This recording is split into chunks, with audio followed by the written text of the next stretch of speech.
Good afternoon of you. हमने पिछली class में ब्रेक इवन पॉइंट पर बात करना शुरू किया था। ब्रेक इवन पॉइंट एक ऐसा पॉइंट था जहां पर ना तो हम प्रॉफिट कमा रहे थे और ना ही नुकसान कर रहे थे, मतलब नो प्रॉफिट नो लॉस के सिचुएशन को हम ब्रेक इवन पॉइंट बोलते हैं। ब्रेक इवन पॉइंट को लेकर मैंने आपसे कहा था कि भाई जब भी हमें क्वेश्चन कहे कि ब्रेक इवन पॉइंट कंप्यूट करिए तो इसका मतलब हमें क्या कैलकुलेट करने के लिए कहा जा रहा है, सेल्स। मैंने आपसे कहा था कि ब्रेक इवन पॉइंट हमेशा और हमेशा सेल्स के रिस्पेक्ट में ही कंप्यूट होता है, और सेल्स जो होती है वो तो यूनिट्स में भी कंप्यूट हो सकती है, सेल्स रुपीस में भी कंप्यूट हो सकती है। इसलिए हमने ब्रेक इवन पॉइंट के दो फॉर्मूलाज डिराइव किए थे। ये दोनों फॉर्मूलाज मैंने आपको मैथमेटिकली लॉजिकली हर तरीके से एक्सप्लेन किए थे और मैंने फिर कुछ आपको एग्जांपल्स भी करवाए थे। आज हमें ऑफ कोर्स इस पर थोड़ी सी और प्रैक्टिस करनी है। आज हम कुछ बुक के क्वेश्चन सॉल्व करेंगे और वो कर लेने के बाद फिर हम अपने डिस्कशन को आगे बढ़ाएंगे, मतलब नई चीजें भी सीखेंगे। मैं बुक के क्वेश्चंस पर आऊं उससे पहले मैं जल्दी से ब्रेक इवन पॉइंट को लेकर आपको कुछ बातें रिवाइज करवा देता हूं, क्योंकि हमें यहां पर ना तो प्रॉफिट चाहिए, ना नुकसान चाहिए, ना सुख चाहिए, ना दुख चाहिए। हमें अगर सुख और दुख दोनों ही ना हो तो इसका मतलब प्रॉफिट जीरो चाहिए। और प्रॉफिट जीरो कब पॉसिबल है? अगर मैं इनकम स्टेटमेंट को विजुअलाइज करूं, प्रॉफिट जीरो कब पॉसिबल है? जब हम एग्जैक्टली फिक्स कॉस्ट जितना ही कंट्रीब्यूशन कमाए।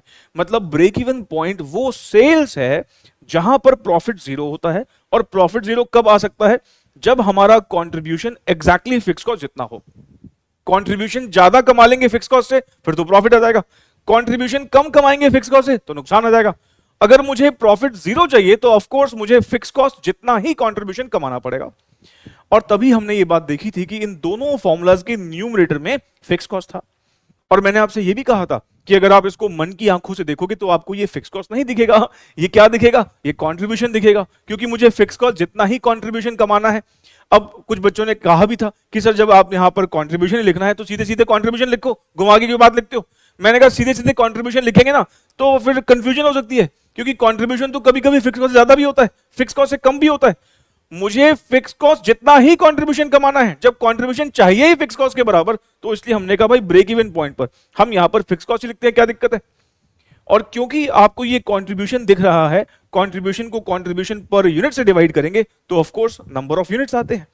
और अगर मैं कंट्रीब्यूशन को पीवी रेशियो से, मतलब जो कंट्रीब्यूशन परसेंटेज में होता है, पीवी रेशियो आपको पता है ना, PV ratio is nothing but contribution in percentage. अगर मैं परसेंटेज कंट्रीब्यूशन से डिवाइड करूंगा तो break even point in rupees मतलब सेल्स इन रुपीस आएगा। अब देखो ये फॉर्मुलाज मैंने आपको बहुत अच्छे से नंबर्स की मदद से हर तरीके से एक्सप्लेन कर दिए थे। फिलहाल ब्रेक इवन पॉइंट के आपको दो फॉर्मुलाज दिमाग में रखने हैं। अगर हमें यूनिट्स में चाहिए तो हम फिक्स कॉस्ट को कंट्रीब्यूशन पर यूनिट से डिवाइड करते हैं, और अगर हमें रुपीस में चाहिए तो हम फिक्स कॉस्ट को पीवी रेशियो से डिवाइड करते हैं। ठीक है ना? तो ये बातें हमने ऑलरेडी पिछली क्लास में कर ली थी। आइए जरा अब ऐसा करते हैं, अब हम बुक पर आएंगे, बुक के हम कुछ क्वेश्चन सॉल्व करेंगे। पिछली क्लास में मैंने आपको जो एग्जांपल्स करवा दिए थे वो तो चलो ठीक है। आइए अब हम ऐसा करते हैं, बुक पर आते हैं और बुक में हमें क्वेश्चन नंबर 10 से आगे बढ़ना है। शायद 9 क्वेश्चन मैं आपको पहले ही करवा चुका हूं, क्वेश्चन नंबर 10 से हमको आगे बढ़ना है। आइए जरा क्वेश्चन को रीड कर लेते हैं। You are given the following data. हमको सेल्स दे रखी है 40 लाख रुपीज की, हमें वेरिएबल कॉस्ट दे रखा है 24 लाख रुपए का, नेट प्रॉफिट दे रखा है हमको 4 लाख रुपए का, और हमें क्या कंप्यूट करना है? ब्रेक इवन पॉइंट कंप्यूट करना है, और वो भी हमको रुपीस में निकालना है। जब मैं बोलता हूं ब्रेक इवन पॉइंट निकालिए तो क्या सुनाई दे रहा है आपको? सेल्स निकालनी है, सेल्स रुपीस में निकालनी है, और सेल ऐसी जहां पर प्रॉफिट जीरो हो। अच्छा, एक सेल यहां पर हमें दे भी रखी है, 40 लाख की एक सेल दे भी रखी है, लेकिन ध्यान रखिए ये सेल ब्रेक इवन पॉइंट हो ही नहीं सकती। क्यों नहीं हो सकती? क्योंकि इस 40 लाख की सेल पर तो प्रॉफिट कमाया जा रहा है, हमें प्रॉफिट चाहिए ही नहीं, प्रॉफिट जीरो होना चाहिए। तो हमें वो सेल निकालनी है जहां पर प्रॉफिट जीरो हो। चलिए सबसे पहला काम मुझे तो ये बताइए कि break even point in rupees का फॉर्मूला क्या होता है? Question number 10, break even point in rupees का सर फॉर्मूला होता है fix cost divided by PV ratio. Fix cost divided by PV ratio. अब फॉर्मूला लिख लेने से हमें यह समझ में आता है भाई दो चीजें हमें चाहिए, एक फिक्स कॉस्ट चाहिए और पीवी रेशियो चाहिए। हमें ये दोनों चीजें सीधे सीधे तो नहीं दे रखी, तो कोई बात नहीं है, निकाल लेते हैं। पहले हमें क्या कंप्यूट करना पड़ेगा? फिक्स कॉस्ट कंप्यूट करना पड़ेगा। फिक्स कॉस्ट कंप्यूट करने के लिए इसने हमें ये डेटा दिया है, इसकी मदद से हम फिक्स कॉस्ट निकाल सकते हैं। कैसे निकालेंगे? देखो, अगर ज्यादा कुछ समझ में ना आए ना तो पता है क्या क्या करो, इनकम स्टेटमेंट बना लो। अगर मान लो मैं यहां पर इनकम स्टेटमेंट बना लेता हूं, इनकम स्टेटमेंट तो मेरे ख्याल से अब आपको अच्छे से समझ में आ ही गई है इनकम स्टेटमेंट कैसे बनती है। बताओ जी इनकम स्टेटमेंट कैसे बनेगी। सर इनकम स्टेटमेंट में सबसे पहले हम लिखेंगे सेल्स। हमें यहां पर सेल्स रखी है 40 लाख रुपए की। फिर हम लिखेंगे variable cost. Sir variable cost हमें इस क्वेश्चन में 24 लाख रुपए की गिवन है। तो हमारा अभी कंट्रीब्यूशन कितना है। सर हमारा कंट्रीब्यूशन हो गया 16 लाख का। हमारा कंट्रीब्यूशन कितना हो गया 16 लाख का। और इस कंट्रीब्यूशन में से हम क्या माइनस करते हैं। सर इस कंट्रीब्यूशन में से हमें माइनस करना होता है फिक्स कॉस्ट, और फिक्स कॉस्ट माइनस करने के बाद आता है प्रॉफिट। अच्छा प्रॉफिट के हमें इस क्वेश्चन में गिवन है क्या। हाँ सर प्रॉफिट तो हमें दे रखा है। कितने का प्रॉफिट दे रखा है 4 लाख का प्रॉफिट दे रखा है। अब आप जरा सोचिए 16 लाख रुपए का आपने कंट्रीब्यूशन कमाया था, उसमें से 4 लाख ही बचा है बस प्रॉफिट के नाम का। इसका मतलब बाकी कहां खर्च हो गया। सर बाकी खर्च हो गया फिक्स कॉस्ट में। मतलब हम यहां पर मान सकते हैं बैलेंसिंग फिगर 12 लाख रुपए की फिक्स कॉस्ट। मतलब हमारा फिक्स कॉस्ट आ गया। इस फॉर्मूला में जो हमें पहली चीज चाहिए वो हमने निकाल ली फिक्स कॉस्ट। ठीक है। अब कुछ बच्चे हो सकता है कि उनको लगे कि सर ये इनकम स्टेटमेंट क्यों बनानी, क्यों काम बढ़ाएं। तो देखो अगर आपको इनकम स्टेटमेंट नहीं बनानी तो फिर ये फिक्स कॉस्ट आप ऐसे भी कंप्यूट कर सकते थे। कैसे। आप सबसे पहले क्या कीजिए, आप कंट्रीब्यूशन निकाल लीजिए। कंट्रीब्यूशन कैसे निकालोगे। सर सेल्स में से वीसी को घटाते हैं तो कंट्रीब्यूशन आता है। हमें सेल्स दे रखी है 40 लाख रुपए की और हमें वेरिएबल कॉस्ट दे रखी है 24 लाख रुपए की। तो हमारा कंट्रीब्यूशन कितने रुपए हो गया 16 लाख रुपए हो गया। मतलब हमने पहले कंट्रीब्यूशन जो है वो फॉरवर्ड कैलकुलेशन से निकाल दिया। भैया आपको ने बताया था ना कंट्रीब्यूशन दो तरीकों से निकलता है, या तो फॉरवर्ड कैलकुलेशन मतलब सेल्स माइनस वीसी बेसिक चीज, और या फिर कंट्रीब्यूशन निकालने का एक तरीका और भी तो होता है। कंट्रीब्यूशन के अल्टीमेटली दो टुकड़े करते हैं, एक हिस्सा उसमें फिक्स कॉस्ट के खर्चे के लिए यूज हो जाता है और दूसरा हिस्सा प्रॉफिट के लिए बचता है। इसका मतलब हम चाहें तो फिर एक और बार लिख सकते हैं। यहां पर क्या लिख सकते हैं कि कंट्रीब्यूशन का एक फॉर्मूला और भी तो होता है। क्या फॉर्मूला होता है, फिक्स कॉस्ट प्लस प्रॉफिट। ठीक है ना, ये बात तो पता ही है ना। अरे भाई देखो ना, कंट्रीब्यूशन में से फिक्स कॉस्ट घटाते हैं तो प्रॉफिट आता ना, तो contribution is equals to profit plus fix cost लिख सकते हैं। अरे इस पर तो नोट लिखवा रखा है मैंने आपको पहले। चलो जी अब आप मुझे बताइए 16 लाख रुपए आपने निकाल लिया है और फिक्स कॉस्ट तो हमको कंप्यूट करनी है, 4 लाख का हमको प्रॉफिट दे ही रखा है। तो हमारी फिक्स कॉस्ट कितने की हुई 12 लाख रुपए की। भाई पहले हमने फॉरवर्ड कैलकुलेशन से कंट्रीब्यूशन निकाल दिया और फिर जो बैकवर्ड कैलकुलेशन में से मतलब contribution is equals to fix cost और प्रॉफिट वाले फॉर्मूला से फिर हमने यहां से फिक्स कॉस्ट निकाल दिया। भाई एक ही तरीका है और सीधी सीधी कॉमन सेंस वाली बात है। 16 लाख रुपए का कंट्रीब्यूशन कमाया, 4 लाख ही बचा है, कहां चले गए 12 लाख रुपए फिक्स कॉस्ट में। ठीक है, तो आपको जैसा भाई एग्जाम में वैसा कर लेना, फिक्स कॉस्ट निकालना मेन मुद्दा है। तो चाहे आप ऐसे इनकम स्टेटमेंट बना के भी निकाल सकते हो और आप चाहो तो फिर ऐसे भी निकाल सकते हो। एग्जाम में एक सही करके आना, एग्जाम में हमारे पास इतना टाइम नहीं होता कि चार चार तरीके से करके दिखाएं एग्जामिनर को। ठीक है ना। चलिए अब हमें निकालनी है पीवी रेशियो। पीवी रेशियो निकालने में क्या प्रॉब्लम है बताओ भाई, पीवी रेशियो कैसे निकलती है। सर पीवी रेशियो निकालने का तरीका होता है contribution divided by sales into 100। Contribution 16 lakh रुपए डिवाइडेड बाय 40 लाख रुपए इनटू 100, 40% आ गया। अब क्योंकि ना हमें पीवी रेशियो यहां पे निकालनी नहीं थी, मैंने आपसे बताया था, बोला था ना एक बार कि भाई जब अगर हमें क्वेश्चन पीवी रेशियो हमें निकालने के लिए बोले फिर तो हमें परसेंटेज में निकाल के बतानी है उसको। लेकिन अगर पीवी रेशियो हमारे लिए सिर्फ एक वर्किंग नोट हो, जैसे कि इस क्वेश्चन में है, यहां पर हमारा मेन मुद्दा ब्रेक इवन पॉइंट निकालना है, तो मैं अगर यहां पर पीवी रेशियो को 0.4 भी लिख के छोड़ दूं कोई दिक्कत नहीं, हमारे लिए ये सिर्फ एक वर्किंग नोट की तरह ही है पीवी रेशियो, है ना। चलिए ये भी हो गया। अब क्या करें, अब क्या करना सर, अब तो जो होना तो हो चुका। अब break even point in rupees के फॉर्मूला में इसको पुट कर दो। फिक्स कॉस्ट हमारी 12 लाख रुपए की है, 12 लाख को 40% से डिवाइड कर दो या 0.4 से डिवाइड कर दो, एक ही बात है। बताओ जी कितना आता है, बोलो भाई कितना आ रहा है। नहीं बोलोगे तो मैं अपने कैलकुलेटर पे खुद ही निकाल लूंगा। 12 लाख डिवाइडेड बाय 40% ये आ रहा है 30 लाख रुपए।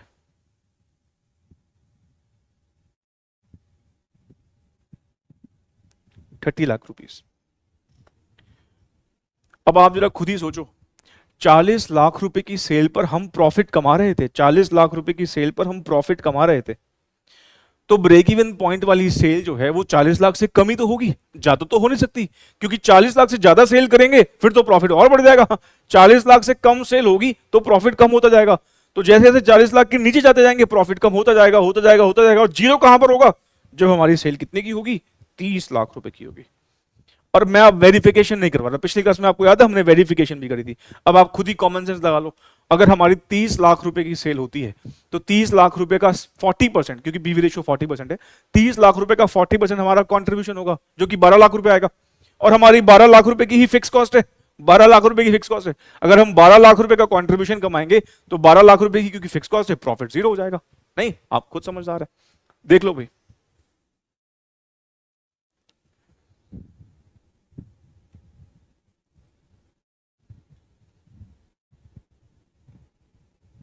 चले जी अगले क्वेश्चन की तरफ बढ़े।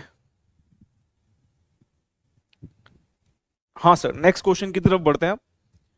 चलिए क्वेश्चन नंबर हमारा है 11, आइए जरा इसको रीड करते हैं। कहता है from the following information determine by how much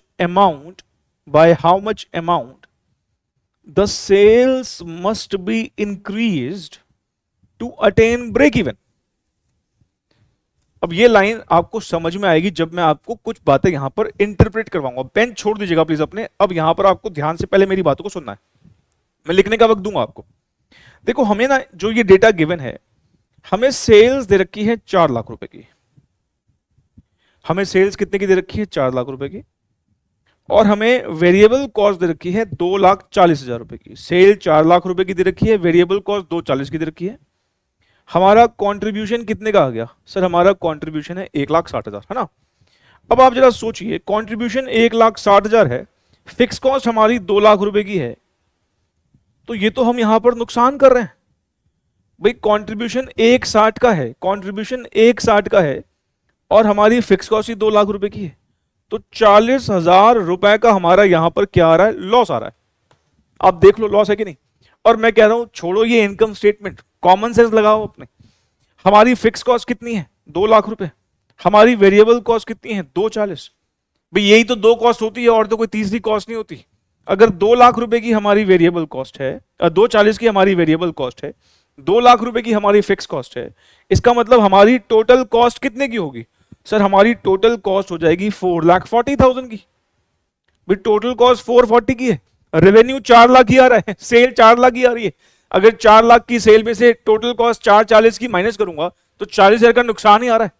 मतलब अभी हमें साफ साफ दिख रहा है कि ये जिस भी कंपनी का डेटा है अभी वो कंपनी नुकसान में है, और कितने का नुकसान कर रही है, वो 40,000 का नुकसान कर रही है। कह रही है कि बताओ कि हम कितना सेल करें कि हम ब्रेक इवन पॉइंट पर मतलब कितने से अपनी सेल को बढ़ाएं कि हम ब्रेक इवन पॉइंट पर पहुंच जाएं।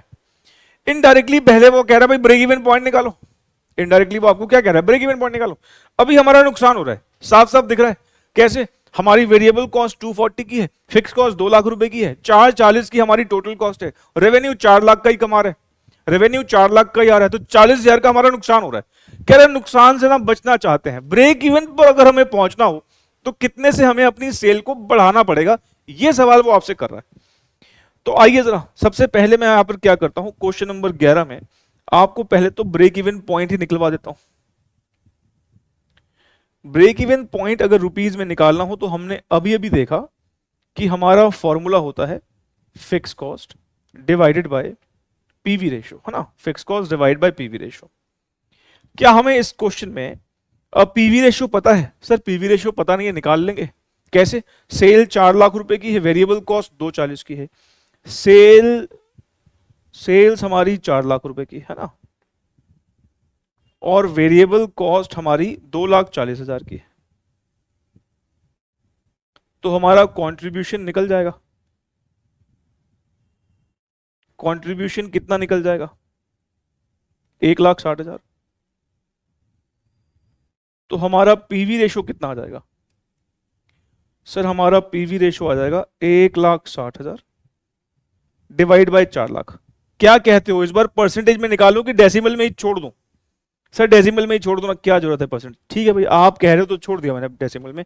बाकी जो बच्चे कहते हैं कि नहीं हमें परसेंटेज में निकालना है, आप परसेंटेज में निकाल लो, कोई दिक्कत नहीं। 0.4 आ रहा है, मतलब 40% का हमारा पीवी रेशो है। अब इस क्वेश्चन में फिक्स कॉस्ट तो निकालने की जरूरत है ही नहीं, फिक्स कॉस्ट तो हमको दे ही रखा है, पीवी रेशो हमने निकाल दिया। तो अब हम क्या करें यहां पर, अब हमें यहां पर ब्रेक इवन पॉइंट यहां पर कंप्यूट कर लेते हैं। फिक्स कॉस्ट हमने यहां पर देखी 2 लाख रुपए की है। 2 लाख को 0.4 से डिवाइड करके बताओ कितना आता है। 2 लाख को 0.4 से डिवाइड करके बताइए कितना आ रहा है।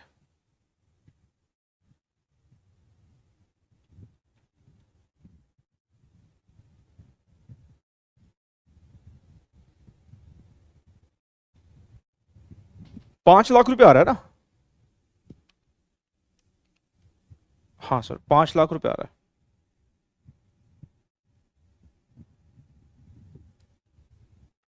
ठीक है,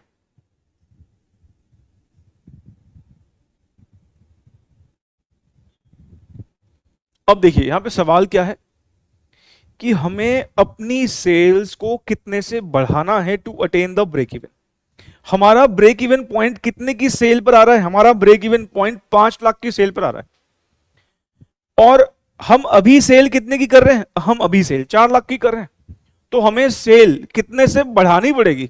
हमें सेल बढ़ानी पड़ेगी 1 लाख रुपए से।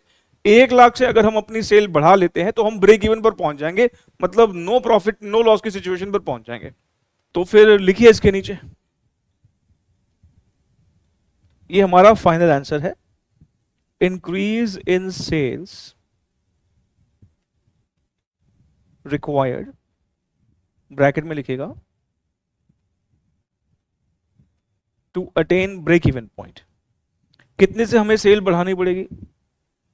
सर हमें अपनी सेल 5 लाख रुपए तक लेके जानी है, क्योंकि ब्रेक इवन पॉइंट 5 लाख की सेल पर आता है, और हमारी अभी सेल 4 लाख रुपए की है।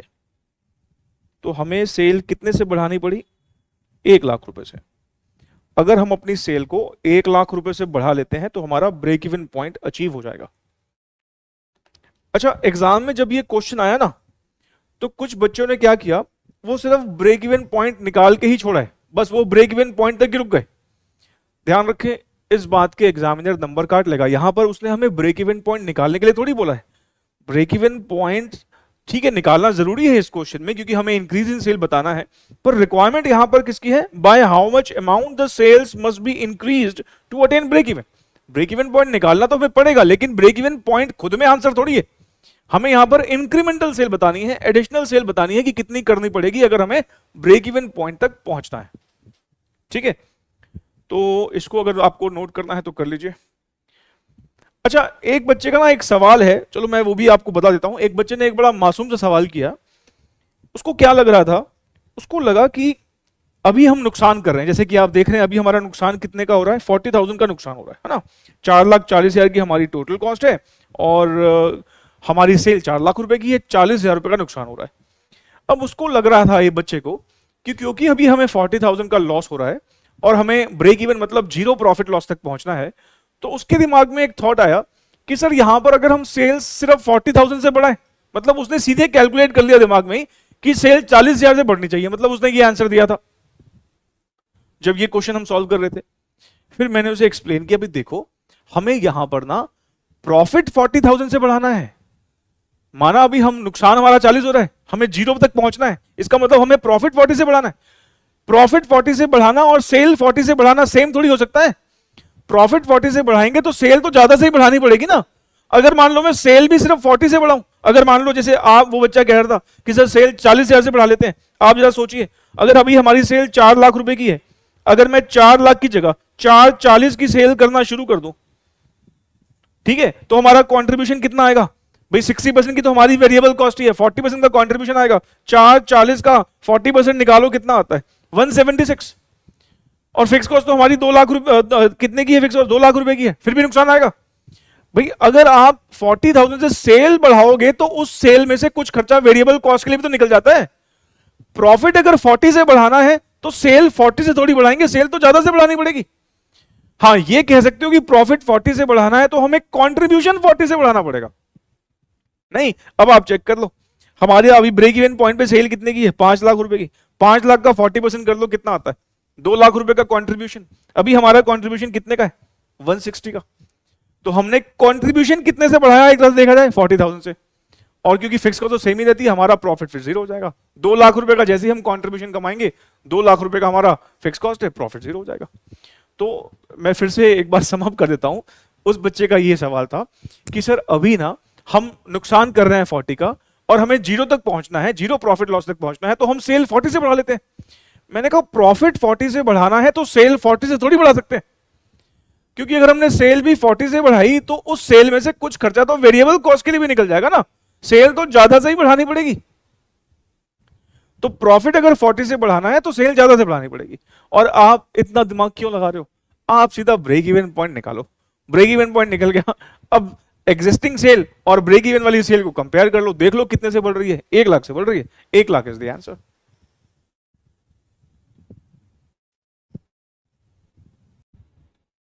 चलिए अब ऐसा करते हैं, अब ना हम अपने अगले पॉइंट की तरफ बढ़ रहे हैं। हमने जो पिछली क्लास में last point break even point पे लिखा था, और ब्रेक इवन पॉइंट हमारा जो था वो पॉइंट नंबर 12 था। अब हमें पॉइंट नंबर 13 की तरफ बढ़ना है। आइए जरा पॉइंट नंबर 13 के बारे में लिखना शुरू करते हैं। Point number 13, sales required to earn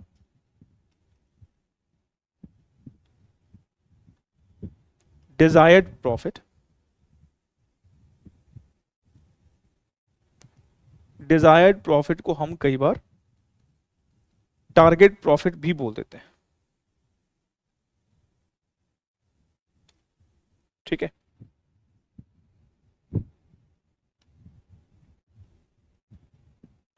लिखिएगा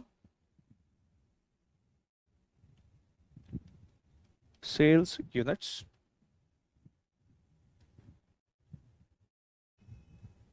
fix cost plus desired profit divided by contribution per unit. B, sales rupees is equals to fixed cost plus desired profit divided by PV ratio। ठीक है, बस इस point number 13 के बारे में इतना ही लिखना है, और मैं अब इसको भी आपको अब एक्सप्लेन करूंगा।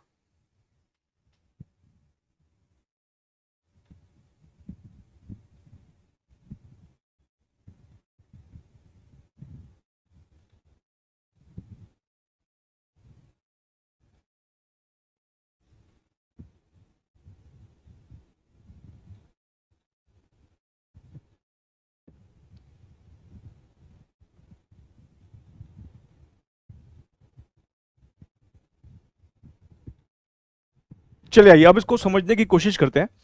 देखो, अगर ना आपको ब्रेक इवन पॉइंट की कैलकुलेशन समझ में आ गई है तो इसको समझने में आपको कोई भी दिक्कत नहीं आएगी। रादर अगर आप इन दो फॉर्मूलाज को ध्यान से एनालाइज करेंगे ना, तो आपको क्या दिखेगा यहाँ पर कि ब्रेक इवन पॉइंट तो इसमें ऑलरेडी इनबिल्ट है। आप देखिए, ये fix cost divided by contribution per unit. अरे सर, ये तो ब्रेक इवन पॉइंट यूनिट्स का फॉर्मूला होता है, वही तो मैं कह रहा हूँ। और ये देखिए, fix cost divided by PV ratio. अरे सर, ये तो break even point in rupees का फॉर्मूला होता है। मतलब अगर आप ध्यान से देखें तो यहां पर ब्रेक इवन पॉइंट के फॉर्मूलाज ऑलरेडी इनबिल्ट है। लेकिन अब आप जरा सोचिए, हम निकालना क्या चाह रहे हैं। अब हम कह रहे हैं भाई हमें ना वो सेल निकालनी है जो हमें हमारा डिजायर्ड प्रॉफिट दे सके, हमारा टारगेट प्रॉफिट दे सके। देखो, मैंने आपको कहा था कि ब्रेक इवन पॉइंट कौन निकालेगा, एक नया बिजनेसमैन जो भी नया नया बिजनेस स्टार्ट कर रहा है। लेकिन वो बेचारा कब तक ब्रेक इवन पे काम करेगा। बेचारा जॉब छोड़ के आया था, याद करो, जॉब छोड़ के बिजनेस स्टार्ट किया था। घर वाले पूछते हैं भाई कब तक ब्रेक इवन पे काम करेगा, घर के भी तो खर्चे होते हैं, घर चलाने के लिए पैसे दिया कर।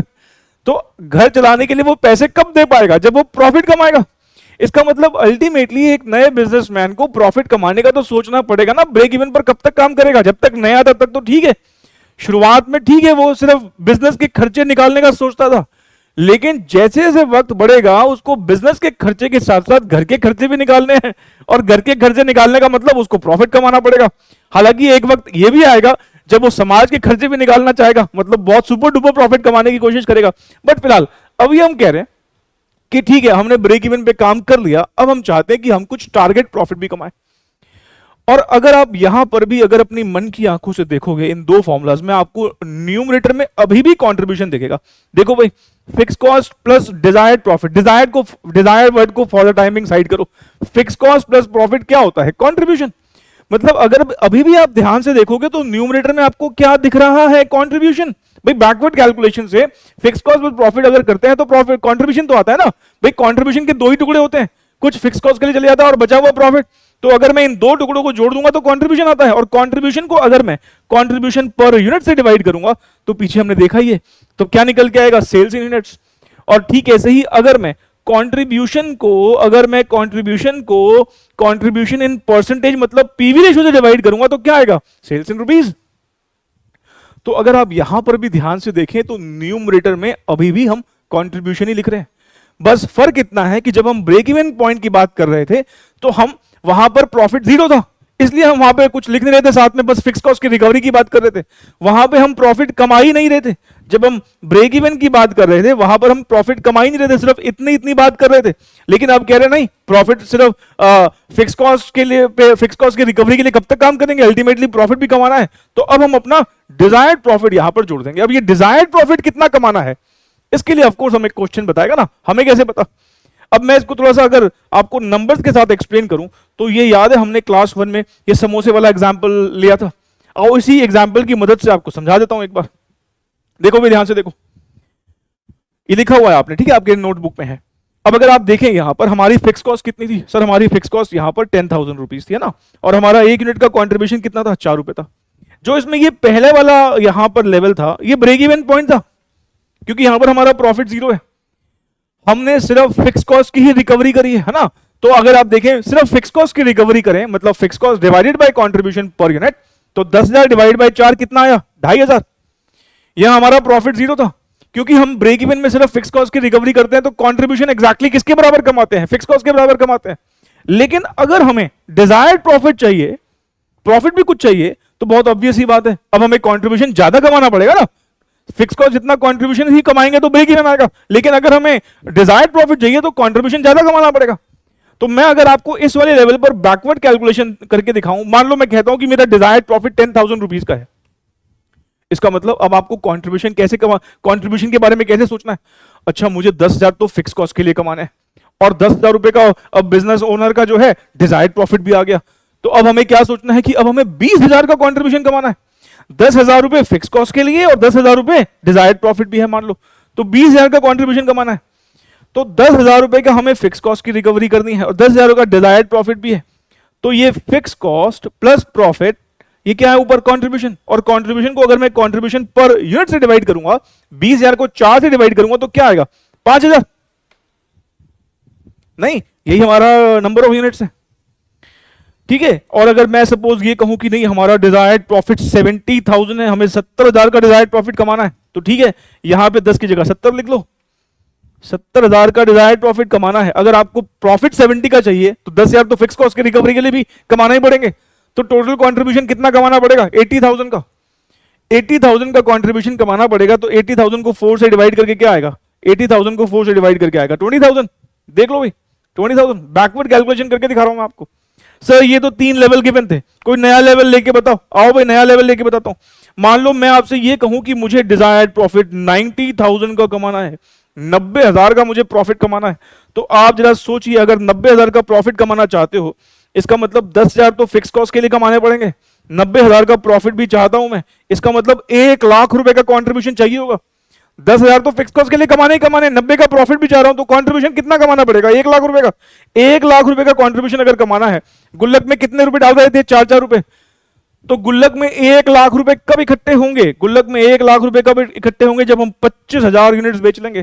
तो अगर आप देखो यहां पर, अगर सपोज हम यहां पर 25,000 यूनिट्स का डेटा लें, तो 25,000 इंटू 10 हमारी सेल कितने की होगी, 2.5 लाख रुपए की। 25,000 इंटू 6 हमारी वेरिएबल कॉस्ट कितने की होगी, 1.5 लाख रुपए की। हमारा कॉन्ट्रीब्यूशन कितने का आएगा, देख लो 1 लाख रुपए का। 10,000 की हमारी फिक्स कॉस्ट में खर्चा हो गया, 90,000 का प्रॉफिट बच गया। क्या मेरी बात आपको समझ में आ रही है? हाँ सर बिल्कुल समझ में आ रही है। तो अपना देखो बिल्कुल ब्रेक इवन वाली ही कैलकुलेशंस है, बस इस बार न्यूमरेटर में हमें फिक्स कॉस्ट से ज्यादा कुछ कमाना है। कितना ज्यादा कमाना है डिपेंड करता है कि आपका टारगेट प्रॉफिट कितना है, डिजायर्ड प्रॉफिट कितना है।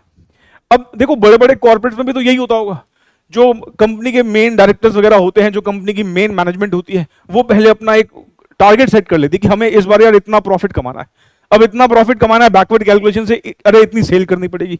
अब सेल उन्होंने दिमाग में रख ली कि इतनी सेल करनी है। अब इतनी सेल करनी है, वो मार्केटिंग वालों को बोलते भाई देखो ये हमारा सेल का टारगेट है, अब लग जाओ आप सारे।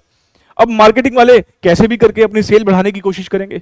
वो एडवर्टीजमेंट कर सकते हैं, वो हो सकता है कि सोशल मीडिया पे बहुत ज्यादा एक्टिव रहें या किसी के साथ कोलैब कर लें, नहीं कई सारे तरीके हैं, वो तो सोचेंगे मार्केटिंग वाले। लेकिन जो कंपनीज हैं वो भी ऐसे तो करती होंगी, दिमाग में एक टारगेट प्रॉफिट रखती होंगी और उसके बाद अपनी एक सेल्स निकालती होंगी दिमाग में कि यार इतनी सेल करनी है। अब वो टारगेट अचीव हो या ना हो वो डिफरेंट बात है, लेकिन हमें यहां पर डिजायर्ड प्रॉफिट के लिए कितना सेल करना पड़ेगा, ये हमारे सामने एक टारगेट आ गया, तो वो हमें निकाल के बताना उसको। बच्चे ने कहा सर टारगेट प्रॉफिट हमें कैसे पता चलेगा? हमें तो क्वेश्चन बताएगा ना, हमें खुद से कैसे पता भाई, क्वेश्चन बताएगा। अच्छा रुपीज में बात हो गई, यूनिट्स में बात हो गई। अब रुपीज में निकालना हो तो क्या करना, पीवी रेशियो से डिवाइड कर लेना। अगर मान लो मैं यहां पर fix cost plus profit 10 plus 10 20 को अगर मैं 0.4, यहां पे 40% का पीवी रेशियो था, 20,000 को 0.4 से डिवाइड कर लो, सेल्स इन रुपीज 50 आएगा। 80,000 को 0.4 से डिवाइड कर लो, 2 लाख ही आएगा। मतलब अगर आपको रुपीज में चाहिए तो पीवी रेशियो से डिवाइड कर लो, कंट्रीब्यूशन को कंट्रीब्यूशन परसेंटेज मतलब पीवी रेशियो से डिवाइड कर लो। ये बात हम कर ही चुके हैं। अब मैं यहां पर आपको एक बार वापस से मैं यहां पर आऊं, ये देखो हमने अभी अभी क्वेश्चन किया था ये वाला, है ना, ये क्वेश्चन नंबर 10 किया था, ठीक है। अब देखो सामने देखो, ये मान लो मैं डेटा अगर वैसे ही अगर दिमाग में रखते हुए कैलकुलेशन करूं, मान लो मैं आपसे ये कहता हूं कि हमारी फिक्स कॉस्ट ना 12 लाख रुपए की है, मुझे टारगेट प्रॉफिट 4 लाख रुपए का कमाना है, ठीक है। मैं वैसे ही समझा इस एग्जाम्पल की मदद से मैं वापस से ये कैलकुलेट करके दिखा रहा हूं, बैकवर्ड कैलकुलेशन करके। मान लो ये डेटा हमें नहीं पता, ये कुछ नहीं पता ऊपर का, ठीक है। मान लो हमें बोल रखा है 12 लाख रुपए की हमारी फिक्स कॉस्ट है, 4 लाख रुपए का डिजायर्ड प्रॉफिट है, और हमें पीवी रेशियो मान लो दे रखा है, पीवी रेशियो इस कितना था इसमें 40% का, मान लो हमें पीवी रेशियो 40% का दे रखा है और वो पूछा बताओ कितनी सेल करनी पड़ेगी। अब आप क्या कहोगे, अच्छा फिक्स कॉस्ट हमारी 12 लाख रुपए की है, 4 लाख रुपए का हमें प्रॉफिट कहना चाहिए, मतलब 16 लाख रुपए का कॉन्ट्रीब्यूशन कमाना पड़ेगा। 16 लाख को 40% से डिवाइड कर लो, मतलब 0.4 से डिवाइड कर लो, तो 16 लाख को 0.4 से डिवाइड करके कितना आएगा, 40 लाख से आएगा ऑफकोर्स, नहीं 40 लाख से आएगा। मतलब ये कि हम अब ना जो करने वाले हैं वो क्या करने वाले हैं, ब्रेक इवन पॉइंट का थोड़ा सा एक्सटेंशन है। ब्रेक इवन पॉइंट में हमारी चाहत सिर्फ फिक्स कॉस्ट की रिकवरी पर थी, अब हम कह रहे हैं ना फिक्स कॉस्ट नहीं, कब तक भाई ब्रेक इवन पे काम करेंगे, अल्टीमेटली घर वालों को भी जवाब देना है तो प्रॉफिट तो कमाना ही पड़ेगा। तो अब हमारा कुछ टारगेट प्रॉफिट भी है, और टारगेट प्रॉफिट कितना होगा उसके लिए ऑफकोर्स हमें क्वेश्चन ही इन्फॉर्म करेगा भाई ये हमारा टारगेट प्रॉफिट है। तो आइए इस पर भी हम अब कुछ क्वेश्चंस देखेंगे और अब हम अपना थोड़ा सा प्रैक्टिस कर लेते हैं। चलिए बुक की तरफ चलते हैं, क्वेश्चन नंबर 12 अब हम यहां पर करने वाले हैं। क्वेश्चन नंबर 12 कहता है selling price of a product is ₹550 per unit. कह रहा जो हम प्रोडक्ट बेचते हैं थोड़ा महंगा है, 550 रुपए का बिकता है। वेरिएबल कॉस्ट हमारी 50 रुपए की है, कह रहा 50, लेकिन हमारी वेरिएबल कॉस्ट 50 रुपए की है, बड़ा अच्छा खासा कॉन्ट्रीब्यूशन है। फिक्स कॉस्ट हमारी 10,000 रुपए की है। कहता है बताइए कितने नंबर ऑफ यूनिट्स हम बेचे to earn a profit of ₹10,000। मतलब इसने हमें यहां पर डिजायर्ड प्रॉफिट दे दिया है कि 10,000 रुपए का हमें प्रॉफिट कमाना है। इसका मतलब अगर 10,000 का प्रॉफिट कमाना है और 10,000 की हमारी फिक्स कॉस्ट भी है, तो हमें कंट्रीब्यूशन कितना कमाना पड़ेगा, फिक्स कॉस्ट प्लस प्रॉफिट, 20,000 का कंट्रीब्यूशन कमाना पड़ेगा। नहीं देखा है, 20,000 का कंट्रीब्यूशन करना पड़ेगा, और इसको हम किससे डिवाइड कर देंगे, कंट्रीब्यूशन पर यूनिट से। आइए जरा आसान सा क्वेश्चन है, सॉल्व कर लेते हैं, कुछ बातें भी यहां पर हम और भी एनालाइज कर लेंगे। क्वेश्चन नंबर है 12। पहले हम क्या कर लेते हैं, सेल्स इन यूनिट्स, क्योंकि इसने हमसे यूनिट्स मांगे हैं, यूनिट्स ही मांगे ना, देखो calculate the number of units. तो sales in units target profit के लिए अगर हमें निकालना हो तो फॉर्मूला क्या होता है, सिर्फ fix cost plus desired profit divided by contribution per unit, ठीक है ना। और अगर आप थोड़ी सी भी कॉमन सेंस लगाएंगे, आपको न्यूमरेटर में क्या दिख रहा है, कंट्रीब्यूशन, और कंट्रीब्यूशन को कंट्रीब्यूशन पर यूनिट से डिवाइड करके नंबर ऑफ यूनिट्स आते हैं। चलिए अब हमें यहां पर कंट्रीब्यूशन पर यूनिट निकाल लेना चाहिए पहले।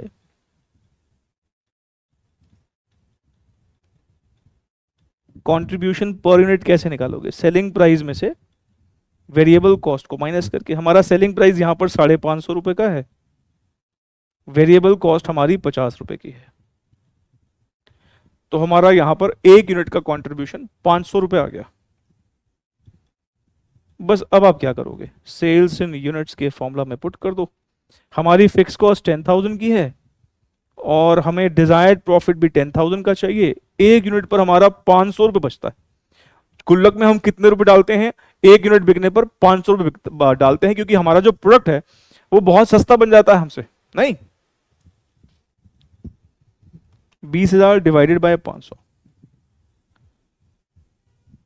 40 यूनिट्स। अब ऐसे बहुत से प्रोडक्ट होते हैं जहां पर ग्रॉस मार्जिन मतलब कंट्रीब्यूशन बहुत ज्यादा होते हैं। जैसे कि आपने कई बार सुना होगा जो कोल्ड ड्रिंक मैन्युफैक्चरर है, जैसे कोक या पेप्सी, अब वो है क्या, शुगर सिरप ही तो है। वो सिर्फ और सिर्फ अपने गुडविल के, अपने उस सीक्रेट फॉर्मूला के, उसी का तो वो कमा रहे हैं। अल्टीमेटली है कि वो क्या, एक कार्बोनेटेड वाटर जो ऑफ कोर्स पीना नहीं चाहिए। कोल्ड ड्रिंक के अंदर वो बेसिकली एक शुगर सिरप ही तो है। बस वो है कि उसमें वो कितना मिक्सचर सोडा का, कितना मिक्सचर उसका डाल के वो एक यूनिक प्रोडक्ट उनका बन जाता है। और उनकी जो कई बार सुना होगा आपने कि जो 20 रुपए की बॉटल वो बेचते हैं, शायद उसकी कॉस्ट कुछ चंद रुपए या चंद पैसों में आती है बस।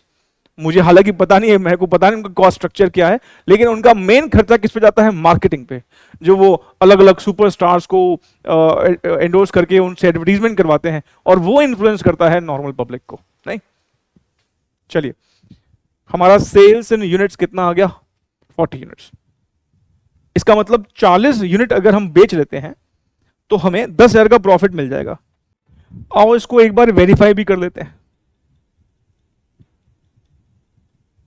वेरिफिकेशन,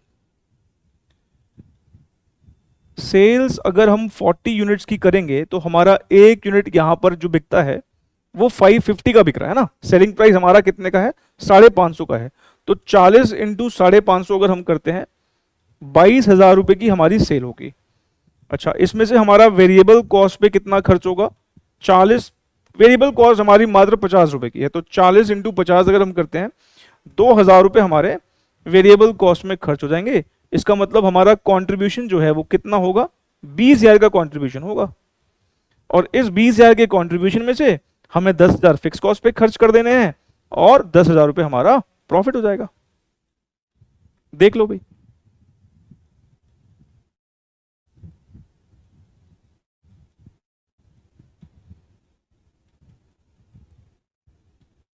ठीक है।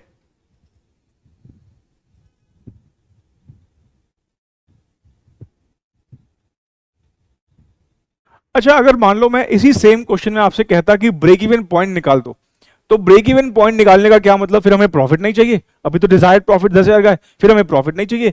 फिर हमें क्या करना है, कंट्रीब्यूशन सिर्फ किसके बराबर कमाना है, फिक्स कॉस्ट के बराबर कमाना है। इसका मतलब अगर हम इसी क्वेश्चन में ब्रेक इवन पॉइंट निकालना चाहें, फिर हमें सिर्फ 10,000 रुपए ही का ही कॉन्ट्रीब्यूशन चाहिए, मतलब सिर्फ फिक्स कॉस्ट जितना ही कंट्रीब्यूशन चाहिए। और अगर मैं 10,000 को 500 से डिवाइड करूंगा तो मेरे ख्याल से देखना 20 यूनिट आएगा। मतलब इसी क्वेश्चन में हमारा ब्रेक इवन पॉइंट कहां पर अचीव हो रहा है, 20 यूनिट बेचकर। क्योंकि ऑफ कोर्स हम 20 से ज्यादा यहां पर बेचेंगे, 40 बेचेंगे तो हमें प्रॉफिट आएगा ही आएगा। ठीक है, सही 20 से कम बेचेंगे तो नुकसान आएगा, 20 बेचेंगे तो हमारा क्या निकल आएगा, ब्रेक इवन पॉइंट आएगा। और अगर आपका डिजायर्ड प्रॉफिट 10,000 से भी ज्यादा हो, मान लो 50,000 का डिजायर्ड प्रॉफिट हो, फिर ऑफ कोर्स ये नंबर ऑफ यूनिट्स जो है और ज्यादा आ जाएंगे। मेरे ख्याल से आपको बात समझ में आ रही होगी, इसको नोट कर लीजिए, फिर हम आगे बढ़ाएं।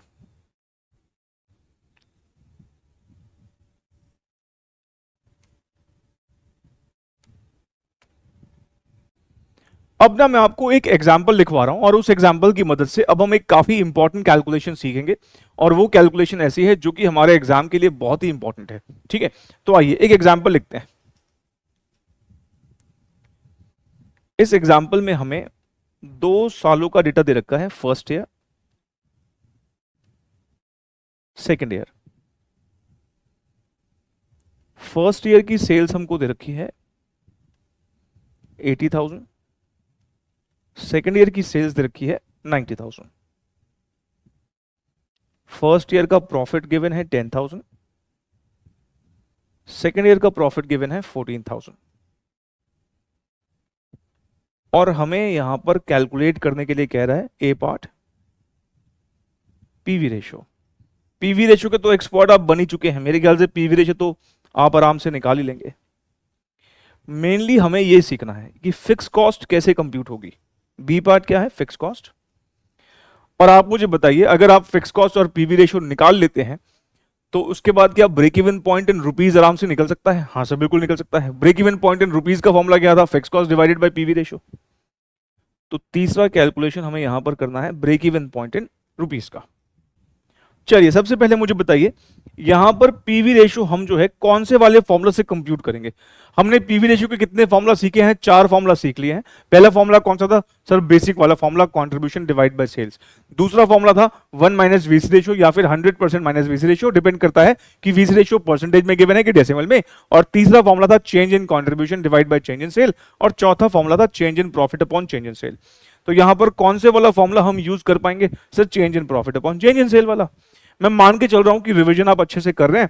रिवीजन पर लेक्चर देने का फिलहाल मेरा मन नहीं है, लेकिन आगे चल के मैं रिवीजन पर फिर से आपको एक लेक्चर दूंगा, ताकि कभी तो आपको आभास हो कि रिवीजन करना सही में कितना जरूरी है। रिवीजन अगर आपने अभी भी अपने शेड्यूल का हिस्सा अगर आपने रिवीजन को नहीं बनाया है तो प्लीज बना लीजिए, बहुत जरूरी है रिवीजन करना। जितनी बार आप पुरानी चीजों को बार बार रिवाइज करेंगे वो उतना ही आपके दिमाग में पक्का होंगी और उतना ही फिर आपका अच्छा एग्जाम भी होगा। चलिए फिलहाल अभी हम वापस से इस क्वेश्चन में आते हैं। सबसे पहले हम यहां पर कह रहे हैं कि पीवी रेशियो का हम यहां पर जो फॉर्मूला यूज कर पाएंगे वो कौन से वाला यूज कर पाएंगे? Change in profit. Change in profit को हम चेंज को हम डेल्टा से भी रिप्रेजेंट करते हैं, तो delta profit upon delta sales. और क्योंकि पीवी रेशियो हमें निकालने के लिए बोला है तो हमने कहा हम परसेंटेज में निकाल देंगे, इसलिए 100 से मल्टीप्लाई भी कर दिया। चेंज इन प्रॉफिट हमारा यहां पर कितना है सर? 10,000 से 14,000 हो गया। प्रॉफिट का चेंज है 4,000 का और सेल्स का चेंज है 10,000 का। तो 4,000 को 10,000 से डिवाइड अगर हम कर देते हैं तो 0.4, अगर हम डेसिमल में निकालना चाहें पर क्योंकि परसेंटेज में निकाल रहे हैं तो हम कहेंगे पीवी रेशियो हमारा कितना है? 40% है। ठीक, मैं ये एग्जांपल आपको पीवी रेशियो के लिए थोड़ी करवा रहा हूं। हमें मेनली क्या सीखना है? हमें मेनली ये फिक्स कॉस्ट को कंप्यूट करना सीखना है। अब फिक्स कॉस्ट यहां पर हम कंप्यूट करना सीखेंगे और मेनली मैं आपको 2 तरीकों से यहां पर फिक्स कॉस्ट को निकालना सिखाऊंगा और फिर हम देख लेंगे कि हमें एग्जाम में कौन सा फॉलो करके आना है। आइए जरा फिक्स कॉस्ट को कंप्यूट करना सीखते हैं।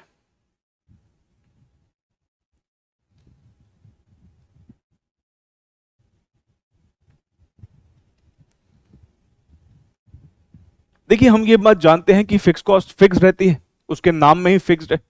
इसका मतलब चाहे फर्स्ट ईयर हो या फिर सेकेंड ईयर हो, जहां तक सवाल फिक्स खर्चे का है वो दोनों सालों में सेम ही रहा होगा नहीं। इसलिए मैं ये कहना चाहूंगा कि हम चाहे फर्स्ट ईयर का डेटा यूज करें या फिर सेकेंड ईयर का डेटा यूज करें, मतलब फिक्स कॉस्ट को कंप्यूट करने के लिए चाहे हम फर्स्ट ईयर के डेटा की मदद लें या सेकेंड ईयर के डेटा की मदद लें, अमाउंट सेम ही आएगा। फिलहाल मैं आपको दोनों ईयर के डेटा को यूज करके आपको फिक्स कॉस्ट निकलवा दूंगा। एग्जाम में तो हमें कोई एक ही फॉलो करना होगा। मैं अभी कहूंगा कि आप अपना सारा फोकस जो है ना ये फर्स्ट ईयर के डेटा पे लगाइए। फर्स्ट ईयर के डेटा में हमें क्या क्या गिवन है सर? हमें सेल दे रखी है और हमें प्रॉफिट दे रखा है। सेल कितने की दे रखी है? 80,000 की दे रखी है।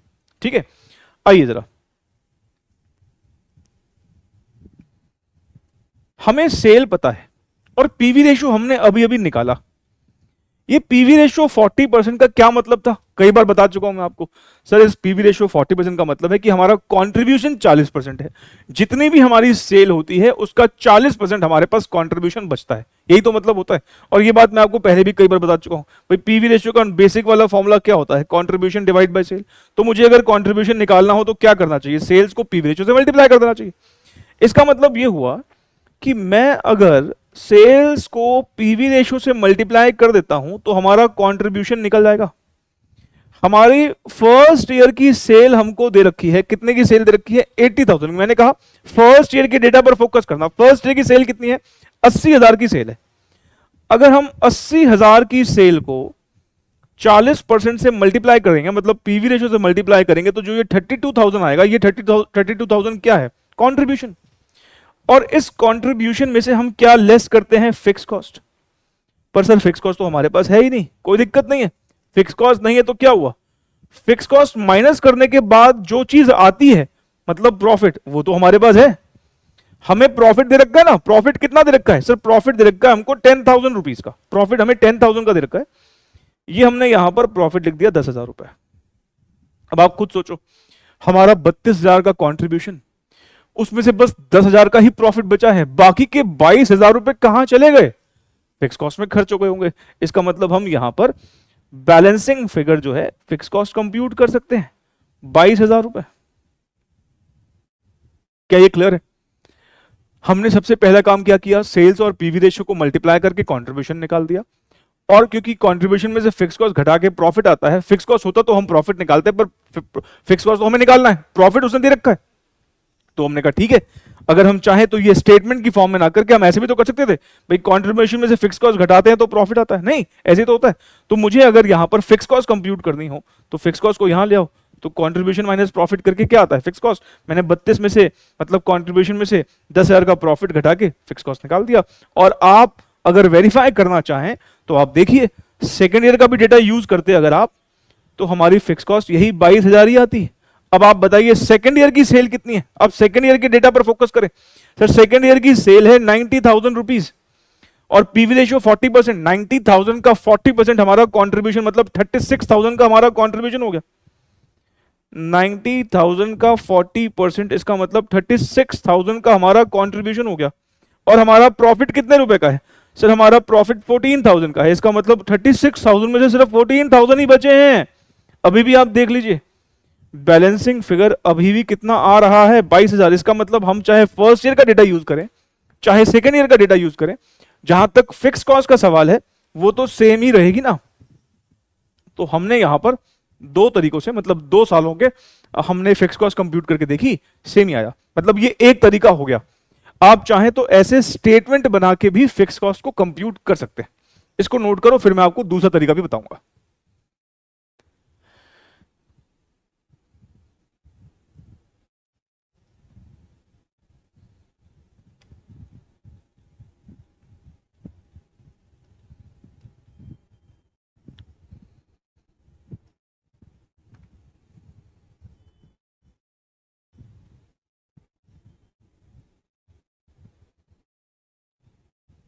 चलिए नोट कर लिया। देखिए हमने अभी अभी डिजायर्ड प्रॉफिट या टारगेट प्रॉफिट कमाने के लिए हमें कितना सेल करना चाहिए, इसका फॉर्मूला हमने अभी अभी डिवाइस किया। अच्छा मान लीजिए मुझे टारगेट प्रॉफिट या डिजायर्ड प्रॉफिट कमाने के लिए सेल्स इन रुपीज कंप्यूट करना हो, तो फॉर्मूला क्या है sir, fix cost plus desired profit divided by PV ratio, sales in rupees आ जाएगा। और अगर कंट्रीब्यूशन पर यूनिट से डिवाइड करेंगे तो सेल्स इन यूनिट्स आ जाएगा। फिलहाल मैं यहां पर अगर सेल्स इन रुपीज का फॉर्मूला लिखूं तो हमारा फॉर्मूला क्या है sir, fix cost plus desired profit है, फिलहाल मैं यहां पर प्रॉफिट वर्ड यूज कर रहा हूं, क्यों अभी बताता हूं, डिवाइडेड बाय पीवी रेशियो। ये फॉर्मूला अभी अभी आपने सीखा है और मैंने अभी अभी आपको बताया कि ये जो न्यूमरेटर है ये एक्चुअली में कंट्रीब्यूशन ही है, क्योंकि फिक्स कॉस्ट पर प्रॉफिट क्या होता है, कंट्रीब्यूशन। और कंट्रीब्यूशन को अगर हम कंट्रीब्यूशन इन परसेंटेज से डिवाइड करेंगे तो हमारा सेल्स इन रुपीज आता है। ये फॉर्मूला हमने अभी भी डिस्कस किया। अब इसी फॉर्मूला के अंदर अगर हम हमारा जो गिवन डेटा है वो अगर हम पुट कर देते हैं तो फिक्स कॉस्ट निकल आएगा। आप चेक कर लीजिए, हमें अब सिर्फ फर्स्ट ईयर पे फोकस करना। फर्स्ट ईयर की हमारी सेल कितनी थी सर, फर्स्ट ईयर की सेल थी 80,000 रुपए, तो यहां पर 80,000 लिख लो, सेल हमें पता है। फिक्स कॉस्ट सर ये तो हमें निकालनी है तो ठीक है। प्रॉफिट सर प्रॉफिट 10,000 का था। PV ratio sir PV ratio 40% निकाल रखिए। भाई जरूरी थोड़ी है कि ये फॉर्मूला यूज करके हम सेल्स ही निकालेंगे। इस फॉर्मूला में आप देख रहे हैं 4 चीजें हैं, सेल्स है, फिक्स कॉस्ट है, प्रॉफिट है और पीवी रेशियो है। तो 4 में से कोई भी 3 पता हो, चौथी हम निकाल सकते हैं ना। यहां पे वो 4 में से हमें फिक्स कॉस्ट नहीं पता, तो हमने कहा ठीक है बाकी तो पता है। अगर मैं सिर्फ फर्स्ट ईयर के डेटा की बात करूं तो मुझे फर्स्ट ईयर की सेल पता है, मुझे फर्स्ट ईयर का प्रॉफिट पता है, मुझे पीवी रेशियो पता है। पीवी रेशियो तो हमें पता ही है कांस्टेंट रहती है चाहे कोई भी लेवल हो। नहीं, आगे जाके चेंज इन प्राइसेस का जब कॉन्सेप्ट आएगा तो वहां पर पीवी रेशियो बदलेगी, लेकिन अभी के लिए वो तो जब आएगा देखेंगे। अभी के लिए तो हमें यही पता ना कि पीवी रेशियो कांस्टेंट रहती है कोई भी पर्टिकुलर ईयर हो। तो हमें 4 में से 3 चीजें पता है। अब देख लो फिक्स कॉस्ट आ जाएगा, 80,000 का 40% करो, is equals to fix cost plus 10,000, 32,000 fix cost plus 10,000, हमारी फिक्स कॉस्ट कितनी आ जाएगी सर? 22,000 ही आएगी, ऑफकोर्स अलग थोड़ी आएगी। और अगर आप ध्यान से देखो ना, इसमें भी आपने वही किया है जो ऊपर आपने स्टेटमेंट में किया था। आप देखो इधर ध्यान से देखना, जैसे ही मैं यहां पर इस पीवी रेशियो को यहां लेके आता हूं तो ये कहीं ना कहीं सेल्स 80,000 क्या है? सेल्स है, ये सेल है, और 40% क्या है? पीवी रेशियो है। तो सेल्स को पीवी रेशियो मल्टीप्लाई करके क्या आता है? कंट्रीब्यूशन। ये 32,000 कंट्रीब्यूशन ही है। और fix cost plus profit contribution का ही तो फॉर्मूला होता है। Fix cost plus profit contribution का तो फॉर्मूला होता है। बेसिकली आपने जब जैसे आप ये 40% यहां पे लेके गए तो सेल्स इनटू पीवी कंट्रीब्यूशन है, और यहां तो फिक्स कॉस्ट प्लस प्रॉफिट है ही। भाई हमने यहां पर हमने ऊपर स्टेटमेंट में क्या किया? हमने सीधा ये 32,000 पहले ऊपर निकाल दिया, और फिर 32 में से 10 को माइनस किया, 22 आ गया। यहां पर भी तो यही कर रहे हो, 32 में से 10 को माइनस कर रहे हो। नहीं, अल्टीमेटली किया तो आपने वही है, बस ठीक है भाई इक्वेशन की फॉर्म से किया है। तो आपको एग्जाम में जैसा क्लिक करें आप वैसे कर लीजिएगा, कोई दिक्कत वाली बात ही नहीं है। समझ में आ गई ये बात? अच्छा, सेकंड ईयर का डेटा यूज कर लेते हैं। अब मैं फॉर्मूला नहीं लिख रहा, मैं सीधा यहां पर सेल्स इन रुपीस लिख रहा हूं। अब सेल्स इन रुपीस हमारी सेकंड ईयर की कितनी है सर? सेल्स इन रुपीस हमारी सेकंड ईयर की 90,000 है। 90,000 थी ना? हाँ सर। फिक्स कॉस्ट सर नहीं पता, निकालनी है। प्रॉफिट 14,000 है। पीवी रेशियो 40% है। तो 90,000 का 40% फिक्स कॉस्ट प्लस 14,000,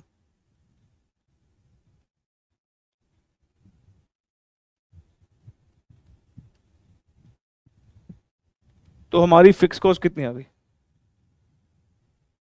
22,000। देख लो, अरे अलग थोड़ी आ जाएगी यार, वही तो आएगी।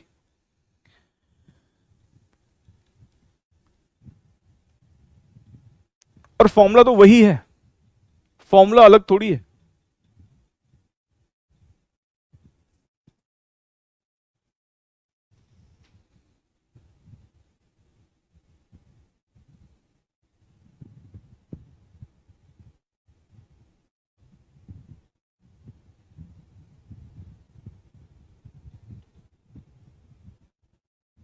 बच्चे कहते सर एग्जाम में हम क्या करके आए? देखो हमने यहां पर देखा जाए 4 बार फिक्स कॉस्ट निकाली है, ठीक है ना? तो तरीके दो हैं, या तो स्टेटमेंट फॉर्म या फिर इक्वेशन फॉर्म, लेकिन निकाली 4 बार है। आपको एग्जाम में सिर्फ एक ही बार निकालनी है। इन दोनों में से कोई एक तरीका लगाना है और किसी भी एक साल का डेटा यूज करना है, चाहे फर्स्ट ईयर चाहे सेकंड ईयर, क्योंकि फिक्स कॉस्ट तो सेम ही रहने वाली है। अब आप मुझे बता दो आप कौन सा यूज करना पसंद करेंगे? सर ये इक्वेशन वाला, कई बच्चे कहते हैं सर इक्वेशन वाला, कई बच्चे कहते हैं सर ये स्टेटमेंट वाला। जो आपको ठीक लगे, हम एक ही फॉलो कर लेंगे। हम ऐसा करेंगे क्योंकि डिजायर्ड प्रॉफिट का फॉर्मूला हमें कई बार यूज करना है आगे चल के, तो ठीक है हम फिर ऐसा करेंगे, ये वाला फॉर्मूला ही यूज कर लेंगे, ठीक है? अच्छा, मैंने यहां पर प्रॉफिट वर्ड में डिजायर्ड प्रॉफिट वर्ड यूज नहीं किया। डिजायर्ड प्रॉफिट या टारगेट प्रॉफिट क्या होता है? जो हम फ्यूचर में कमाना चाहते हैं।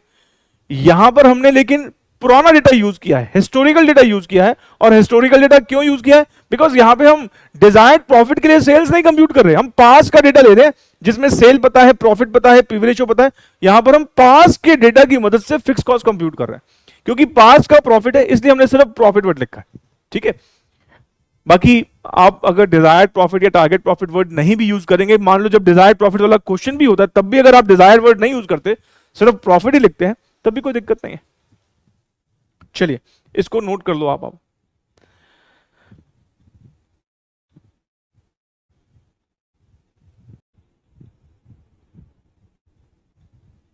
चलिए अब हम अपना फाइनल कैलकुलेशन कर लें। अब तो कुछ बचा ही नहीं है, break even point in rupees तो आप आराम से निकाल ही सकते हो।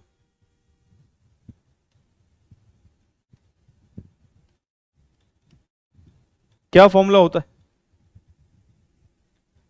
Sir? Fix cost divided by PV ratio. Fix cost हमारी 22,000 की है, पीवी रेशियो 40% है। तो 22,000 को 40% से डिवाइड अगर हम करेंगे तो ये आता है 55,000। This is the break even point. Break even point भी क्या होता है? सेल ही होती है, ये भी सेल ही है। 55,000 रुपए की अगर हमारी सेल होती है तो हमारा प्रॉफिट उस केस में 0 होगा। और वैसे भी ना कॉमन सेंस लगाइए, अभी हमें यहां पर 2 सेल दे रखी है, एक 80,000 की सेल दे रखी है, एक 90,000 की सेल दे रखी है। इन दोनों सेल पे प्रॉफिट हो रहा है, 80 की सेल पे 10 का प्रॉफिट हो रहा है, सेल 90 की होगी तो प्रॉफिट भी बढ़ गया।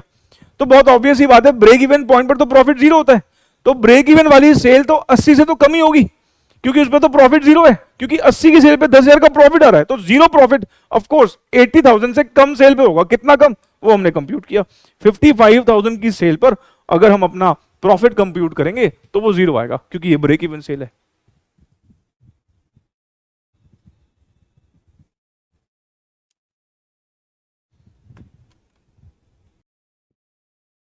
चलिए आइए एक एग्जाम्पल और लिखते हैं, ठीक है, लिखिएगा एक एग्जाम्पल।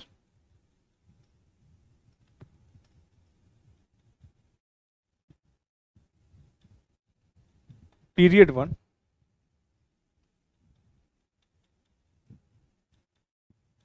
पीरियड 2,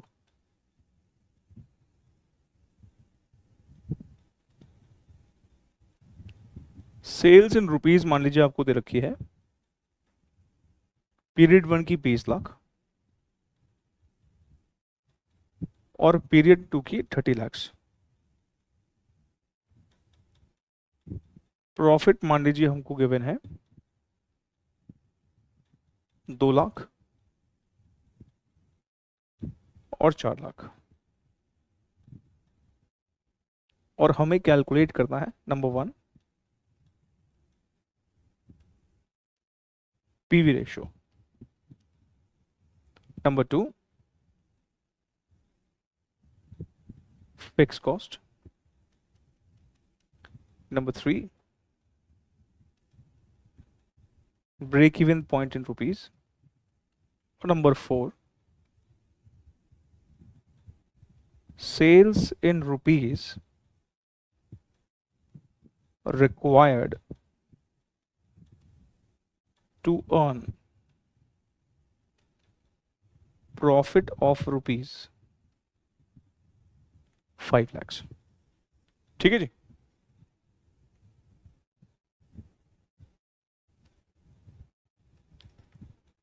आइए जरा इसको अब हम प्रैक्टिस कर लेते हैं। पीवी रेशियो, अब ये तो हमारे बाएं हाथ का खेल है। पीवी रेशियो का फॉर्मूला होता है change in profit upon change in sales, जो यहां पर लगने वाला है of course, into 100। What is the change in profit, sir change in profit 2 lakh रुपए का है। What is the change in sales, sir change in sales 10 lakh रुपए की है।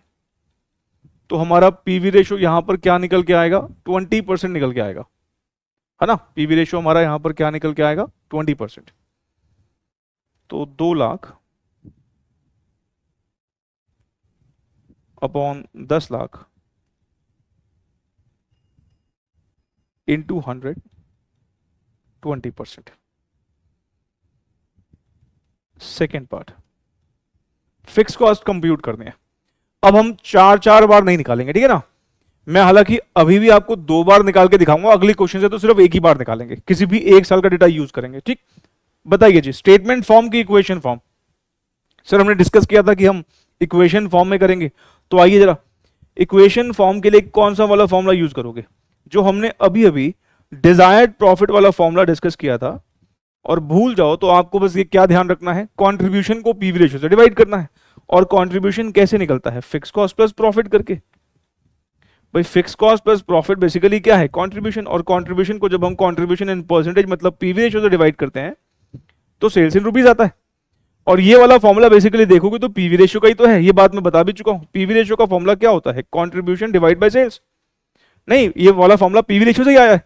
तो हमें अगर मान लो सेल निकालना हो तो क्या करना चाहिए, कंट्रीब्यूशन अपॉन पीवी रेशियो। भाई पीवी रेशियो का फॉर्मूला क्या होता है, कंट्रीब्यूशन अपॉन सेल। सेल निकालना हो तो क्या करना पड़ेगा, कंट्रीब्यूशन अपॉन पीवी। तो कंट्रीब्यूशन अपॉन पीवी तो कर रहे हो आप, ये फिक्स कॉस्ट प्लस प्रॉफिट क्या है, कंट्रीब्यूशन। नहीं, चलिए जी, अब आपको क्या करना है, कोई भी एक साल का डेटा यूज करना है। फर्स्ट ईयर का डेटा यूज करते हैं। फर्स्ट ईयर की सेल कितने की है, 20 लाख रुपए की है। फर्स्ट ईयर की सेल हमारी 20 लाख रुपए की है। फिक्स कॉस्ट सर वो तो निकालना है। फर्स्ट ईयर का प्रॉफिट हमारा कितना है, सर 2 लाख रुपए का है। और पीवी रेशियो हमारा कितना है, 20% है। तो 20 लाख रुपए का 20% हम अगर निकालेंगे तो 4 लाख रुपए आएगा। तो आप देख लो भाई, ये 4 लाख रुपए आएगा, तो 4 लाख माइनस 2 लाख, तो फिक्स कॉस्ट यहां पर हमारी 2 लाख रुपए की आ जाएगी। फिक्स कॉस्ट हमारी यहां पर कितने की आएगी? 2 लाख रुपए की आएगी। क्या इसमें कोई प्रॉब्लम है? नहीं सर, बिल्कुल ठीक है।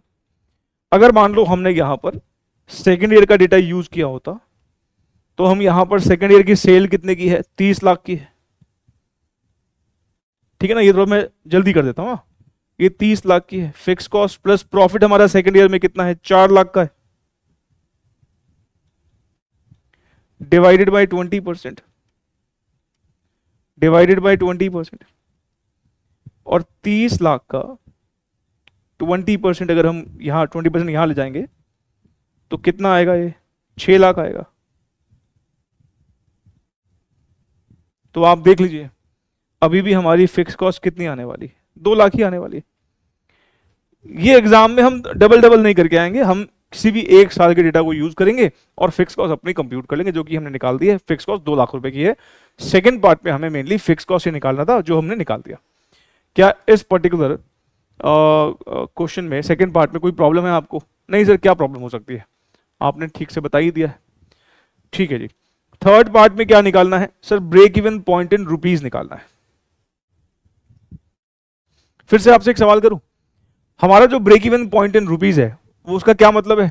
सर ब्रेक इवन पॉइंट आपने बताया था, ये वो सेल्स है जहां पर प्रॉफिट जीरो है। अभी जो हमें 2 सेल दे रखी है वहां पे प्रॉफिट है। 20 लाख की सेल पर भी प्रॉफिट है, 30 लाख की सेल पर भी प्रॉफिट है, और 30 लाख की सेल पर ज्यादा प्रॉफिट है। ऑफ कोर्स सेल बढ़ेगी तो प्रॉफिट बढ़ेगा। अब क्योंकि मुझे वो सेल निकालनी है जहां पर प्रॉफिट जीरो है, इसका मतलब पक्का पक्का हमारी सेल 20 लाख से कम ही आएगी, जो भी आएगी 20 लाख से कम ही आएगी। थर्ड पार्ट,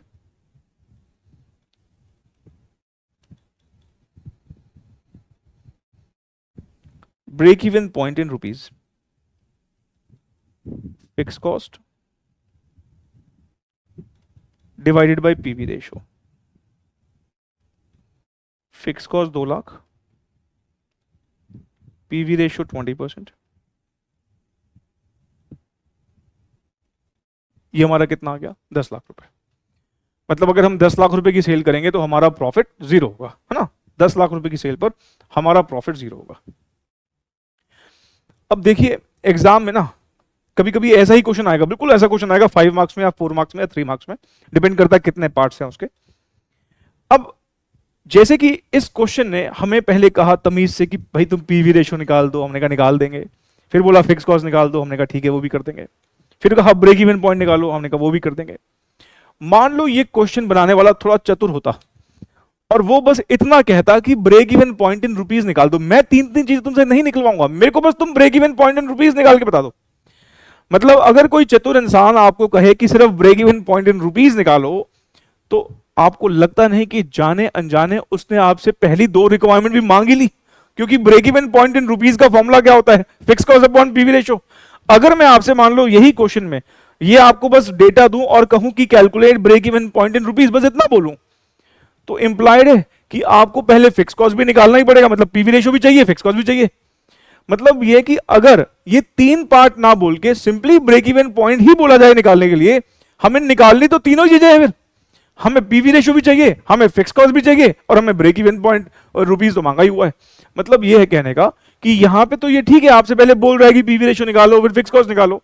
मैं कह रहा हूं अगर मान लो सेम क्वेश्चन मैं आपसे पूछूं और कहूं कि break even point in rupees calculate कर दो, तो हमें भी पता है break even point in rupees का फॉर्मूला होता है फिक्स कॉस्ट अपॉन पीवी। मतलब हमें फिक्स कॉस्ट भी चाहिए और हमें पीवी रेशियो भी चाहिए, तो पीवी रेशियो भी निकालना पड़ेगा और फिक्स कॉस्ट भी निकालना पड़ेगा।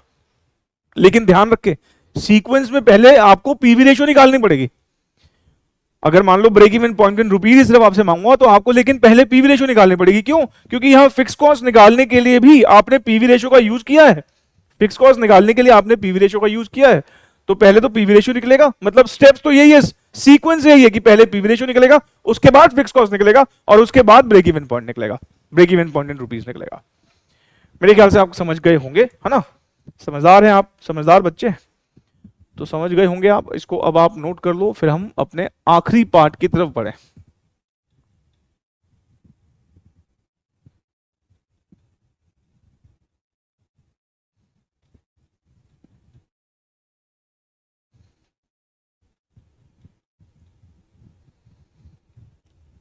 चलिए जी, फोर्थ पार्ट में हमसे कह रहा है कि बताइए हमें कितनी सेल करनी पड़ेगी अगर हम चाहते हैं कि हम 5 लाख रुपए का प्रॉफिट कमाएं। डिजायर्ड प्रॉफिट, टारगेट प्रॉफिट दे दिया इसने आपको, 5 लाख रुपए का प्रॉफिट कमाना है, तो बताओ कितनी सेल करनी पड़ेगी। वैसे ही कॉमन सेंस यूज करवाता हूं आपसे। पीरियड 1 में हमने 2 लाख रुपए का प्रॉफिट कमाया तो 20 लाख रुपए की सेल करी। पीरियड 2 में हमने 4 लाख रुपए का प्रॉफिट कमाया तो 30 लाख रुपए की सेल करी। अब हमारा डिजायर्ड प्रॉफिट कितने लाख का है? 5 लाख का है, मतलब 4 लाख से भी ज्यादा है। इसका मतलब हमारी सेल जो भी आएगी पक्का पक्का 30 लाख से ज्यादा ही आएगी। सोचो, जो भी सेल हमारी आएगी 30 लाख से ज्यादा ही आएगी। अब वो कितनी आएगी चलो देख लेते हैं।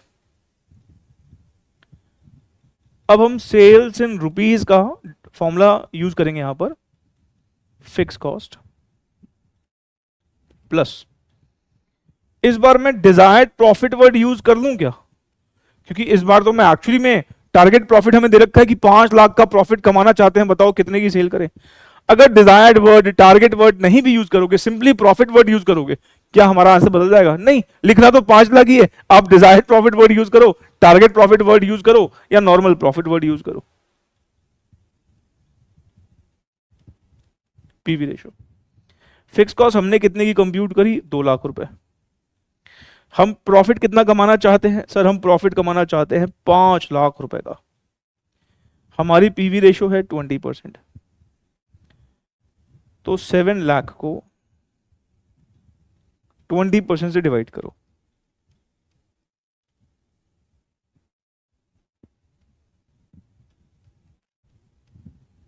35 lakh rupees.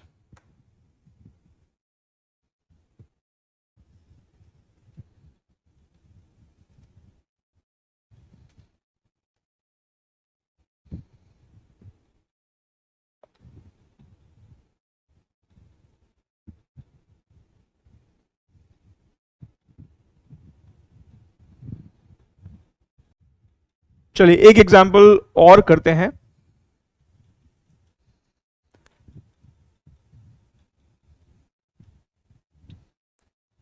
First year, second year. इस बार मैं आपको डेटा लैक्स में दे रहा हूं, ठीक है? मतलब मैं जो डेटा लिखूंगा वो किस में है? लाखों में है।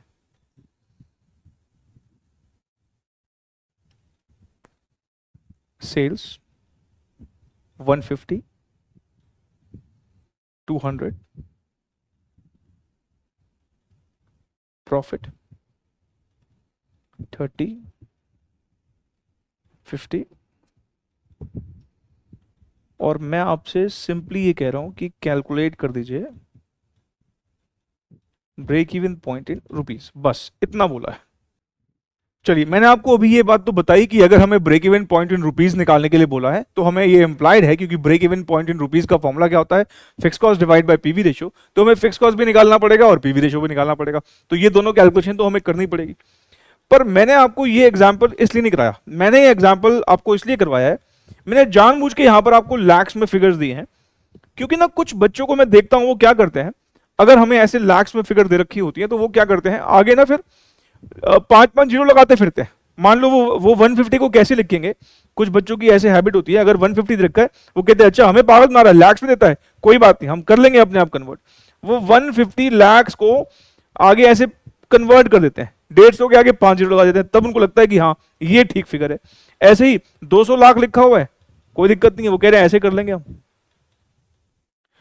अब आप जरा सोचो, ये तो चलो लैक्स में था तो आपने 5-5 जीरो लगा दी, अगर ये करोड़ में होता तो 7-7 जीरो लगाते। जब इतनी सारी जीरो लगाओगे तो ये बात बिल्कुल तय है कि एक आध जीरो रास्ते में कहीं गिराई दोगे आप, और जहां जीरो गिर गई मतलब एक भी जीरो आपसे कहीं मिस हो गई, पूरा का पूरा आंसर चेंज हो जाएगा।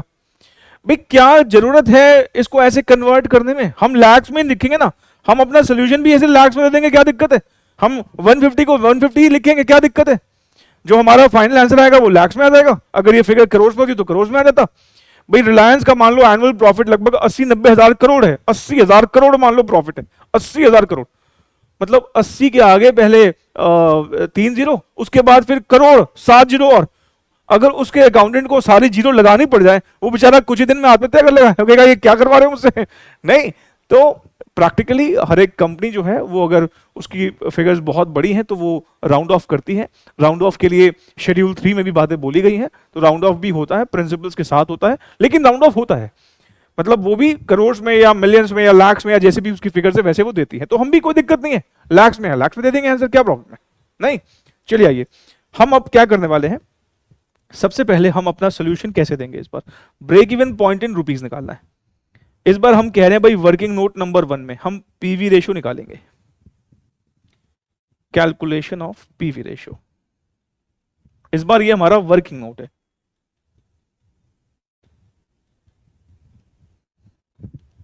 पीवी रेशियो का formula change in profit divide by change in sale. अब क्योंकि ना पीवी रेशियो यहां पर हमारे लिए एक वर्किंग नोट वाली कैलकुलेशन है, फेयर कैलकुलेशन नहीं है, तो आपकी मर्जी है, अगर आप डेसिमल में भी निकालना चाहें तो डेसिमल में निकाल सकते हैं, और अगर आपको लगे कि नहीं सर हम तो हमेशा परसेंटेज में निकालते हैं तो परसेंटेज में निकाल दो, कोई नहीं मना कर रहा आपको, तो ये लो जी, बता दिया बस मैंने आपको। बताइए चेंज इन प्रॉफिट कितने का हुआ? सर चेंज इन प्रॉफिट है 20 का। चेंज इन सेल कितने का हुआ? सर चेंज इन सेल है 50 का। तो 20/50 × 100, बताना भाई कितना आ रहा है? सर ये 40% आ रहा है।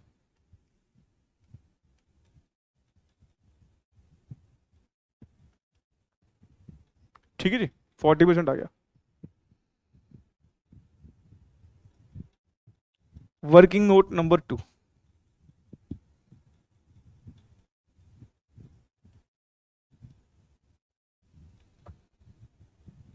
Calculation of fix cost.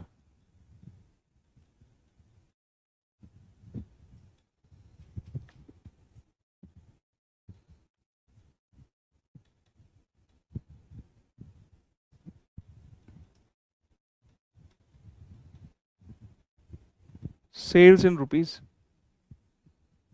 Fix cost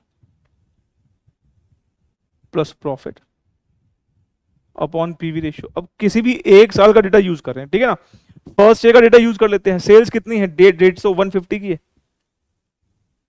fix cost निकालनी है, और फर्स्ट ईयर का प्रॉफिट कितना है? 30 है, अपॉन 40%।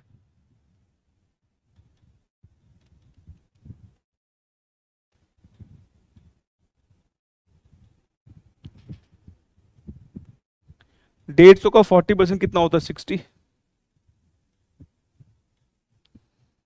तो हमारी फिक्स कॉस्ट आ जाएगी 60 - 30। और अब आप फाइनल जो फिक्स कॉस्ट निकाली ना उसके आगे लैक्स लिख दो।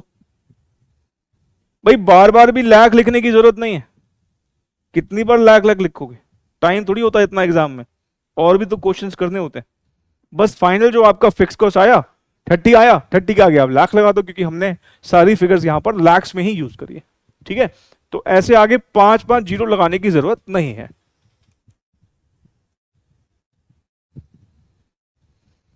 बस अब दोनों चीजें आपके पास हैं, अब आप अपना ब्रेक इवन पॉइंट का फॉर्मूला यूज करो। Break even point in rupees का फॉर्मूला क्या होता है? Fix cost divided by PV ratio.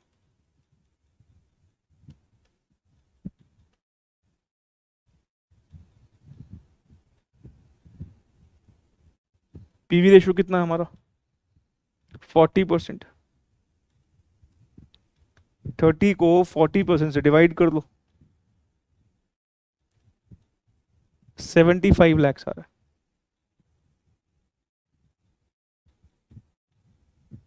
ठीक है,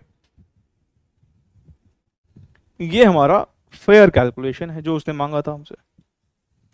ब्रेक इवन पॉइंट 75 लैक्स, बाकी सब चीजें हमने वर्किंग नोट में निकाली थी।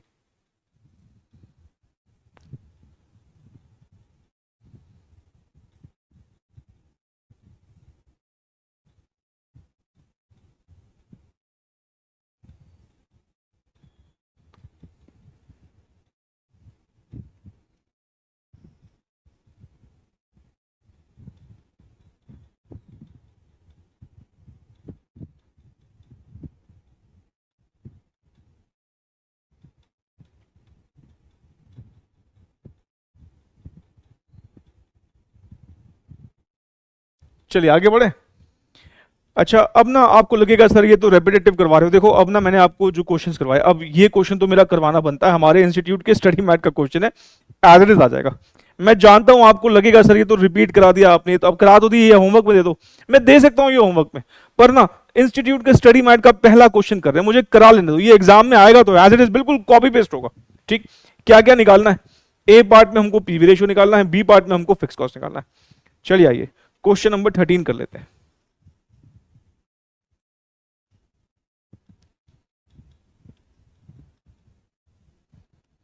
सबसे पहले PV ratio.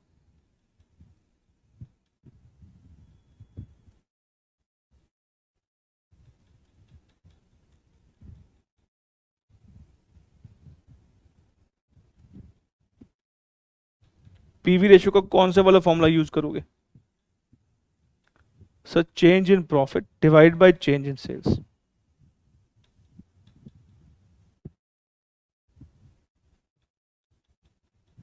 Multiplied by 100।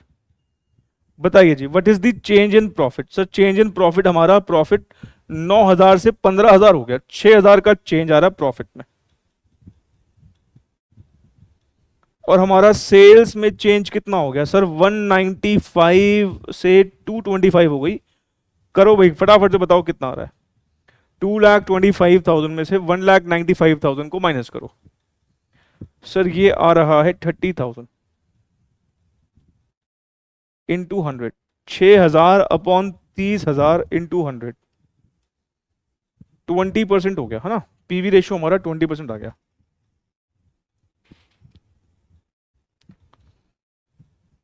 B part, calculation of fix cost.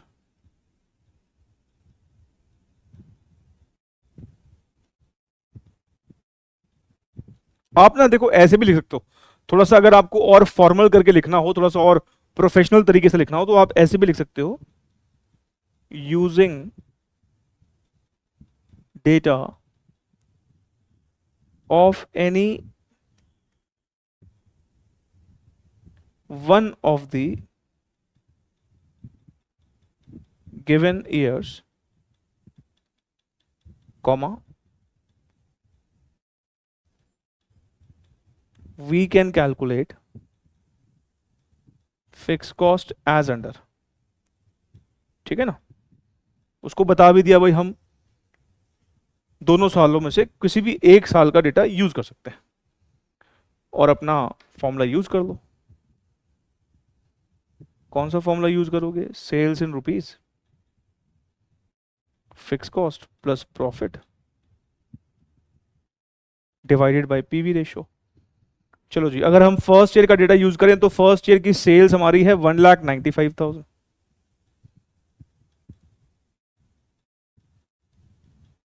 Fix cost, profit हमारा कितना है भाई फर्स्ट ईयर का? सर प्रॉफिट है 9,000। PV ratio 20%।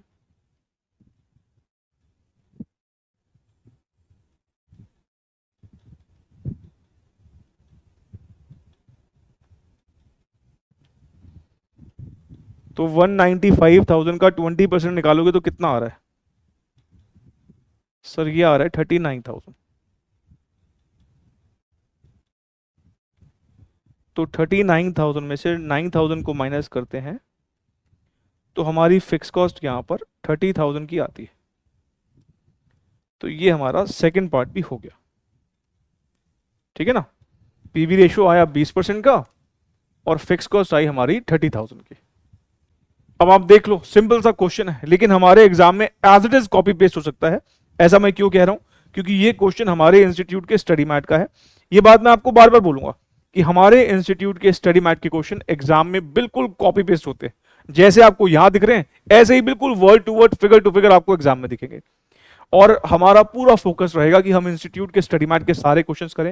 ये बात मैंने आपको इंट्रोडक्शन वाली क्लास में बताई थी कि हमने अपने बुक में इंस्टीट्यूट के स्टडी मैट के ऑलमोस्ट सारे क्वेश्चंस कवर करने की कोशिश करी है। ठीक है, उसके अलावा एग्जाम के क्वेश्चंस तो हम करेंगे ही। तो इंस्टीट्यूट के स्टडी मैट के क्वेश्चन और पास्ट ईयर के एग्जामिनेशन क्वेश्चंस, ये दो कैटेगरी के क्वेश्चंस आपकी हिट लिस्ट पे रहने चाहिए। और हमने हर एक क्वेश्चन के नीचे ना आप देखोगे सोर्स लिखा हुआ है कि ये इस एग्जाम का क्वेश्चन है, ये इंस्टीट्यूट के स्टडी मैट का क्वेश्चन है। चलो ये बातें होती रहेंगी। अब ऐसा कर लेते हैं, हमने अभी तक जितने फॉर्मूलाज लिखे हैं ना, मैं आपको एक समरी के फॉर्म में फिर से लिखवा देता हूं ताकि चीजें हमारे कंट्रोल में रहें, सारे फॉर्मूलाज हमारे दिमाग में रहें, चीजें हमारे कंट्रोल में रहें। आइए एक समरी लिखते हैं।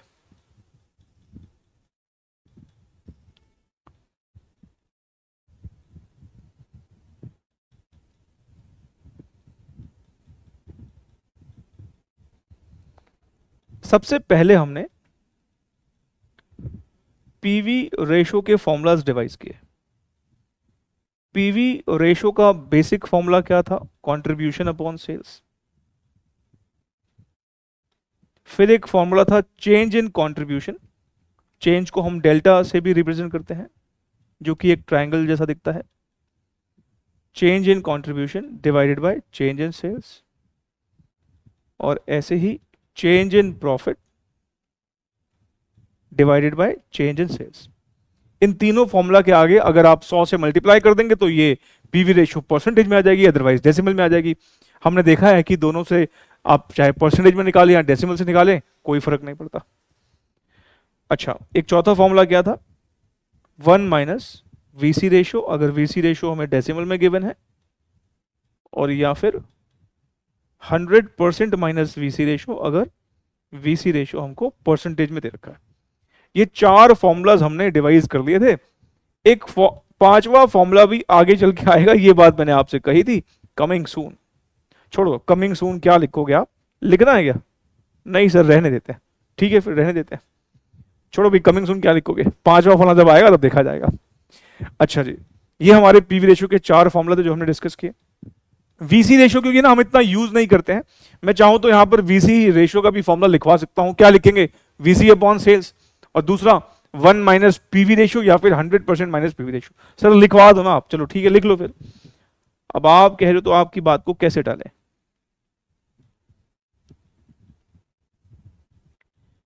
वीसी रेशियो का बेसिक वाला फॉर्मूला क्या होगा? वेरिएबल कॉस्ट अपॉन सेल, और दूसरा फॉर्मूला क्या होगा? 1 माइनस पीवी रेशियो। हमने ये बात देखी थी भाई, वीसी और पीवी रेशियो का सम 1 या 100% होता है, तो कोई भी एक रेशियो पता होगी तो दूसरी हम निकाल लेंगे, है ना।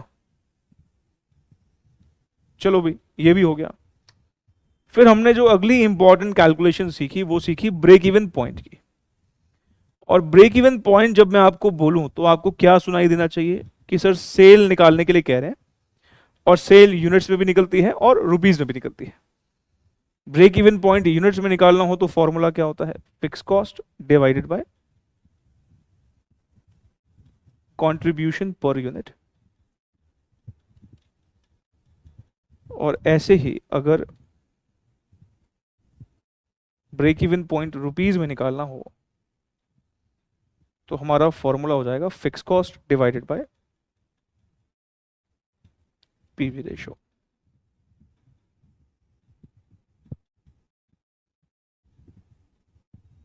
ठीक है, उसके बाद फिर हमने डिजायर्ड प्रॉफिट कमाने के लिए सेल्स कंप्यूट किया। अगर हमें डिजायर्ड प्रॉफिट कमाने के लिए सेल्स कंप्यूट करनी हो तो हमारा फॉर्मूला क्या होगा? Fix cost plus desired profit divided by contribution per unit.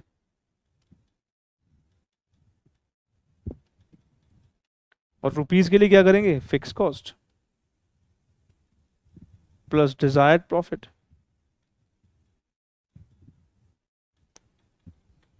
Divided by PV ratio.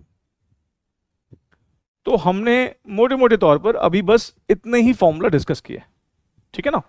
यही चार तरह के फॉर्मूलाज हम डिस्कस किए। हमने PV ratio, VC ratio, break even point और टारगेट प्रॉफिट के लिए सेल्स कैसे कंप्यूट होती है, यही मेन बातें करी है। हालांकि नोट्स हमने और भी लिखे हैं बीच में कि कंट्रीब्यूशन निकालने के दो तरीके होते हैं, सेल्स माइनस वीसी और दूसरा फिक्स कॉस्ट प्लस प्रॉफिट।